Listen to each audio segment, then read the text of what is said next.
بسم اللہ الرحمن الرحیم۔ یہ تھانہ بھون ہے، اس وقت ہم تھانہ بھون کے اندر ہیں۔ تھانہ بھون کو جو شہرت حاصل ہے وہ حکیم الامت حضرت مولانا اشرف علی تھانوی رحمۃ اللہ علیہ کی وجہ سے حاصل ہے۔ ویسے تو ایک چھوٹا سا قصبہ ہے، یہاں غیر مسلم بھی رہتے ہیں، مسلمان بھی رہتے ہیں، اور غالباً مسلمانوں سے پہلے یہاں غیر مسلم ہی رہتے ہوں گے۔ اکبر بادشاہ کے زمانے میں شاید یہاں مسلمان آئے ہوں گے۔ تو یہ تھانہ بھون جو ہے اصل کسی زمانے میں تھانہ بھیم ہوا کرتا تھا، پھر اس کا نام تھانہ بھون کر دیا گیا۔ تو چونکہ یہاں غیر مسلم ہی رہتے تھے تو اس وجہ سے اس کا نام تھانہ بھون ایسے ہی چلا آتا ہے۔ یہ یہاں کا ریلوے اسٹیشن ہے۔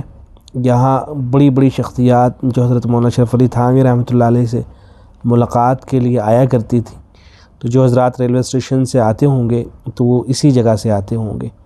کچھ ہی شاید اس کے اندر تبدیلیاں ہوئی ہوں گی، ورنہ تو پہلے ہی کی طرح یہ ریلوے اسٹیشن ابھی بھی اسی طرح سے چلا آتا ہے۔ حضرت مولانا عبد الماجد دریابادی رحمۃ اللہ علیہ بار بار آیا کرتے تھے۔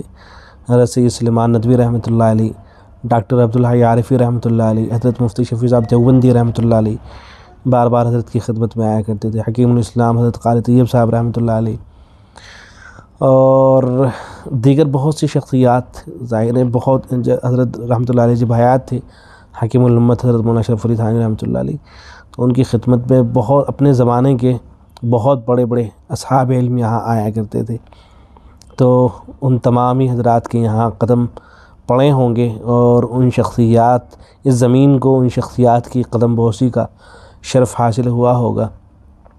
بہرحال یہ جو راستہ ہے یہ حضرت حکیم الامت حضرت مولانا اشرف علی تھانوی رحمۃ اللہ علیہ کی جو قبر ہے وہاں جاتا ہے، اور وہیں اس وقت جانے کا ارادہ بھی ہے۔ یہیں اس سے آگے چل کے خانقاہ بھی ہے حضرت مولانا اشرف علی تھانوی رحمۃ اللہ علیہ کی۔ حضرت مولانا اشرف علی تھانوی رحمۃ اللہ علیہ کی قبر بڑی ہی سادہ ہے، چونکہ حضرت زندگی بھر حضرت نے سادگی والی زندگی اپنائی، تو بڑی سادہ قبر ہے۔ جو حضرت کی آپ قبر دیکھیں گے تو وہاں ایک قطبہ تک بھی نہیں لگا ہوا ہے، اور بہت ہی پرسکون جگہ ہے ساری کی ساری، بڑا ہی پرسکون علاقہ، یہ سارے باغات وغیرہ ہیں یہاں۔ اور حضرت مولانا اشرف علی تھانوی رحمۃ اللہ علیہ کی جو قبر ہے یہ در حقیقت ایک باغ تھا جو خود حضرت مولانا اشرف علی تھانوی رحمۃ اللہ علیہ کا تھا، جو حضرت نے وقف کر دیا تھا۔ جو مسجد نظر آ رہی ہے تو یہ مسجد حضرت تھانوی رحمۃ اللہ علیہ کا جو وقف کردہ باغ ہے اسی کے اندر غالباً بنی ہوئی ہے۔ تو اسی کے اندر یہیں جو ہے قبر بھی ہے حضرت مولانا اشرف علی تھانوی رحمۃ اللہ علیہ، یعنی مسجد تو ایک سائیڈ ہے اور قبر جو ہے وہ دوسری سائیڈ ہے۔ یہ اندر کا حصہ ہے، یہیں آگے چل کر حضرت مولانا اشرف علی تھانوی رحمۃ اللہ علیہ کی قبر ہے۔ یہاں مختلف قبریں ہیں، ان میں حضرت مولانا اشرف علی تھانوی رحمۃ اللہ علیہ کی بھی ہے، ان کی اہلیہ کی بھی ہے۔ یہ تو مسجد ہے، مسجد حکیم الامت کے نام سے، اور جو قبریں ہیں یہاں مختلف قبریں ہیں۔ حضرت کی اہلیہ کی قبر ہے، حضرت کے بھائی کی قبر ہے، اور حضرت کے بعض خلفاء کی بھی قبریں یہاں پر موجود ہیں حضرت مولانا اشرف علی تھانوی رحمۃ اللہ علیہ کی۔ تو بہت ہی پرسکون یہ جگہ ہے، اور بڑی سادگی ہے یہاں پر، اور بڑا سکون ملتا ہے یہاں اس سارے کے سارے علاقے کو دیکھ کر اور اس جگہ کو دیکھ کر۔ اصل حضرت مولانا اشرف علی، یہ جو آپ دیکھ رہے ہیں سامنے چار دیواری جو ہو رہی ہے، تو اسی کے اندر جو ہے قبر ہے حضرت مولانا اشرف علی تھانوی رحمۃ اللہ علیہ کی۔ ایک مرتبہ ایسا ہوا تھا اصل کہ بعض شرارت پسندوں نے حضرت تھانوی رحمۃ اللہ علیہ کی قبر کو نقصان پہنچا دیا تھا، تو اس کے بعد پھر یہ ہوا تھا کہ حضرت تھانوی رحمۃ اللہ علیہ کی، یعنی قبر کی تو نہیں بلکہ قبر کے باہر کا جو احاطہ ہے اس کی چار دیواری کر دی تھی، پھر اس کو بند کر دیا جاتا ہے تاکہ کوئی جو ہے شرارت نہ کرے یہاں کسی طرح کی، تو اس لیے گیٹ وغیرہ یہاں لگوا دیا گیا تھا۔ تو جب آپ اندر جائیں گے تو آپ کو جو قبریں نظر آئیں گی، یہ جو آپ کو کتبہ لگا، یہ جو قبر نظر آ رہی ہے یہ والی دو قبریں ہیں،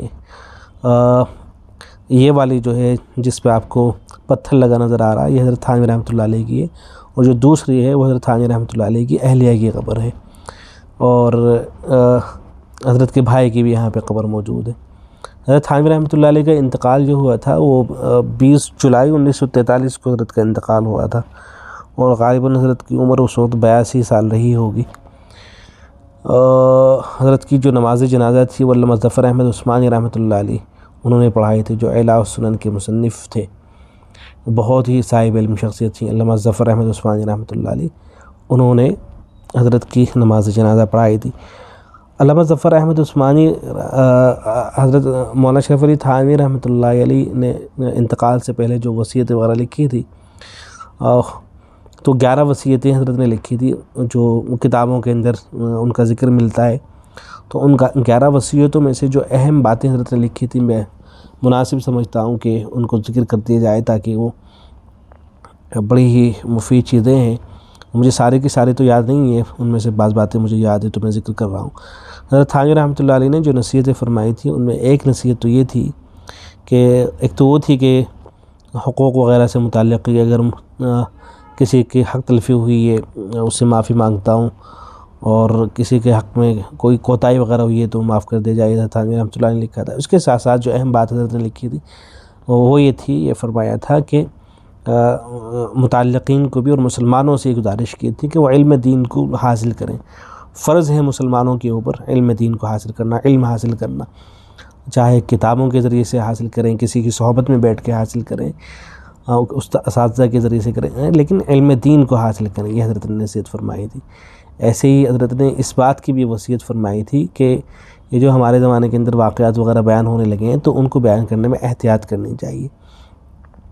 اور ایسی اہم بات جو حضرت نے فرمائی تھی خاص اپنے تعلق سے، کہ انتقال ہو جانے کے بعد جب ایصال ثواب کیا کریں تو ایصال ثواب کرنے کے لیے اکٹھے مت ہونا، یہ بات حضرت نے خاص طور سے فرمائی تھی کہ اکٹھے مت ہونا، بلکہ انفرادی طور پر ایصال ثواب کیا کرنا۔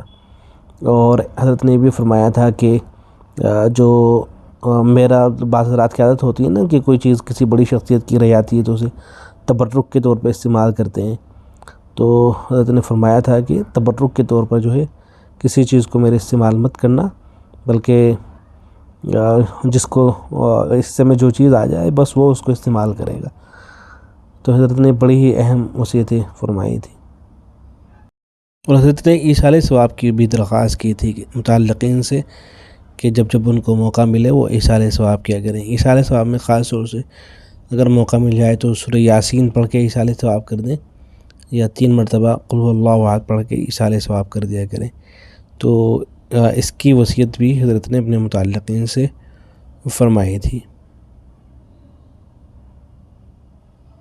یہ حضرت تھانوی رحمۃ اللہ علیہ کے ایک اور خلیفہ تھے جن کا نام تھا اعجاز رحمۃ اللہ علیہ۔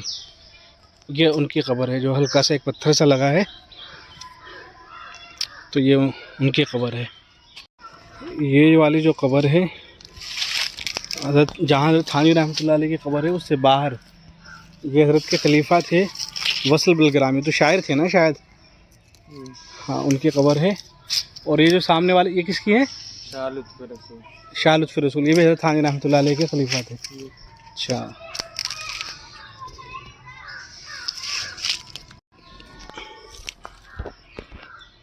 یہ حضرت تھانوی رحمۃ اللہ علیہ جو نل لگا ہوا ہے، حضرت تھانوی رحمۃ اللہ علیہ کے زمانے کا ایک کنواں ہے، کنواں ہوا کرتا تھا۔